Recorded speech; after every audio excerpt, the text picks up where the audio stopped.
Well, Shedeur Sanders is in the news again. Oh, wait, scratch that. He's actually not in the news again. People are trying to make him in the news again. So, again, the Browns are making a change at quarterback. Joe Flacco benched. Dillon Gabriel is going to be elevated to the starter. Joe Flacco will be the backup, and Shedeur Sanders will still be the third stringer. So, take a look at this tweet from Adam Schefter about Shedeur Sanders being asked about it.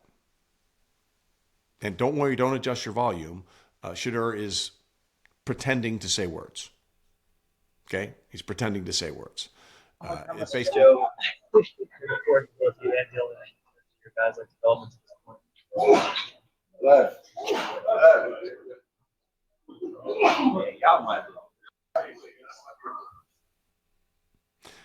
Okay. So let's get into it now, because I think what we're doing with Shedeur Sanders is once again causing a lot of people to be prisoners of the moment.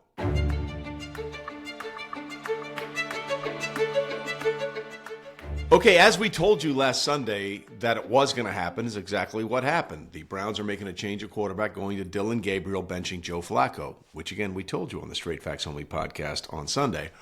And of course, this has led to an uproar about Shedeur Sanders yet again. Like, I do not understand some people's obsession with Shedeur Sanders. And by some people, I mean most of the sports media. I mean, I get it on some level, but at the end of the day, people are freaking out once again about Shedeur Sanders. Let's be clear about what the Browns have said. We are benching Joe Flacco, and we are starting Dillon Gabriel, which is the natural way of things. If you bench the starter, the second stringer, 99% of the time, is elevated to the starter. And what really is driving people crazy is the follow-up discussion from the Browns, which has said, and Joe Flacco will be backing up Dillon Gabriel. And people are like, whoa, whoa, whoa, whoa, whoa, whoa. Why aren't we having Shedeur Sanders be the backup to Dillon Gabriel? It's really simple. I mean, it's not difficult material. The Browns don't think he's ready. Crazy, right? I mean, Kevin Stefanski is a two-time coach of the year in the NFL. He's a guy who has taken the Cleveland Browns, twice to the postseason in his tenure. I think he knows what he's doing. Now, that doesn't mean he's right about Shedeur Sanders in this situation. He could be 100% wrong, and maybe eventually Shedeur Sanders will have the opportunity to prove that to everybody. But the organization that drafted Shedeur Sanders in the 5th round, 2 rounds behind Dillon Gabriel, whom they took in the 3rd round, does not believe he's ready to start. Yet I see every media outlet out there, oh, will Shedeur Sanders see the field? Why are we obsessed with this? I mean, sure, he was a good college player. There's a litany of really good college players that never made it in the NFL. Yet we're freaking out about this one guy. Well, okay, so let's look. Why are we freaking out about this one guy? Clearly, his last name has a huge part of this. If this wasn't Deion Sanders' kid, would we really be having these conversations about a 3rd string, an emergency quarterback? I don't think we would. I think that a lot of people are trying to carry water for Shedeur Sanders because they want to curry favor with Deion Sanders. Why they're doing that, I don't know. Or they're doing the clickbait thing, right? We know that people are really interested in Shedeur Sanders, so even if there's no real reason to talk about Shedeur Sanders, let's talk about Shedeur Sanders so people will get riled up. See, that's a big part of it. And when Shedeur Sanders was approached about the change of quarterback, he did a bit where he pretended to talk and just didn't say anything. Like his lips moved, he just didn't say anything. It was like being a mime, basically. And, honestly, I don't have a problem with that at all. I mean, they can't twist your words if you're not saying anything. Like, I wouldn't be the advice I would have given him. I would have said, hey, man, talk to Dillon and talk to Joe or talk to whatever. But it's not an issue. The bigger issue is why did everybody in the media in Cleveland feel like they had to go to talk to Shedeur Sanders about Dillon Gabriel getting the job? Like, why are we flocking to the 3rd string quarterback to talk about the 2nd string quarterback who's ahead of him on the depth chart? Like, hello, starter, backup, third string. It's right there. It's been there since they drafted him, okay? At one point, he was 5th on the depth chart.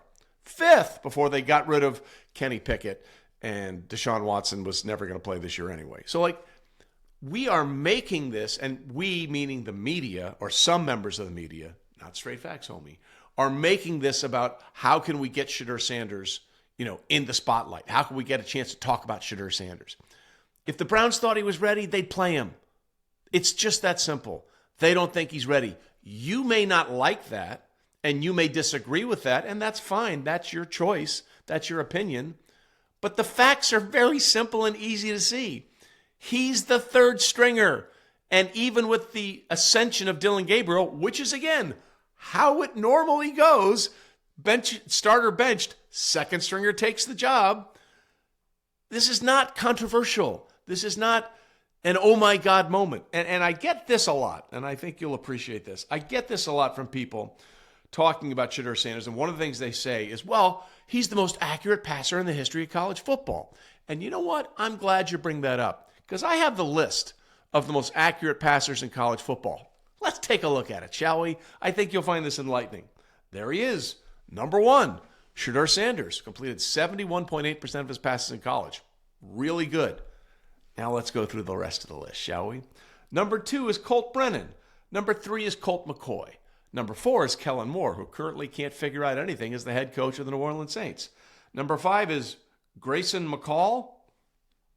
Number 7 is Will Rogers. Oh, Cleveland, you'll love this. Number 8 is Brandon Weeden. Remember him? That worked out. Then there's number 9, Case Keenum, still a very solid, capable backup around the league. Number 10 is Chase Holbrook.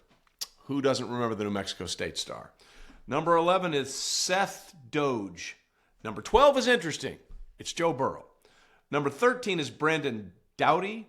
Number 14 is Carson Beck, currently playing. Number 15 is Spencer Rattler, who, by the way, has the ignominious record of losing his first 10 starts in the NFL. Then there's Baker Mayfield at 16, Teddy Bridgewater at 17, Luke Falk at 18, Bruce Gradkowski at 19, and Jake Hayner at 20. So when you say to me, but he's the most accurate passer in college football history, not really a ringing endorsement of how he's going to play in the NFL. Of that entire list of the top 20, only one, Joe Burrow, is a bona fide starter in the NFL and was an accurate passer in college football. So don't bring this list to the equation, because when you bring this list to the equation to try and pump up what Shedeur Sanders should be doing in the NFL, go look at the rest of the list. This is a clear sign that that is not an indication of what you can expect from a quarterback in the NFL. So we are fascinated with Shedeur Sanders for 2 reasons. One, because a lot of you guys out there, sports fans, are fascinated by Shedeur Sanders. And we know that members in the media know that if we talk about Shedeur Sanders, you'll be like, ooh, what are we talking about Shedeur Sanders? Or we're just carrying water for his dad. Shedeur Sanders, to this point, has not deserved to be anything more than what he is. A third stringer on a bad team in the NFL. And maybe one day he'll get an opportunity to prove that otherwise. And you know what? If he does, good for him. And good for the guys that have been supporting him. But don't bring this list to the equation ever again. Because it's like that line from The Princess Bride. I don't think that means what you think it means. Okay? It doesn't help your cause. It actually hurts your cause. Shedeur Sanders is still going to be the third stringer. And if Dillon Gabriel gets hurt or doesn't perform, they're going to go back to Joe Flacco. And maybe towards the end of the season, Shedeur Sanders will see the field. But can we just take a little break from our Shedeur Sanders obsession? Give the kid a chance to play. Then we'll see what happens. But don't tell me he's getting short-shifted, because a 2-time coach of the year thinks he's not ready. And if you think that 2-time coach of the year is doing something against him for some reason, then you don't understand how employment works in the NFL. Kevin Stefanski needs to win to keep his job. And if he thought Shedeur Sanders could help him, he'd goddamn put him out there. So let's just stop with the nonsense. And that's straight facts, homie.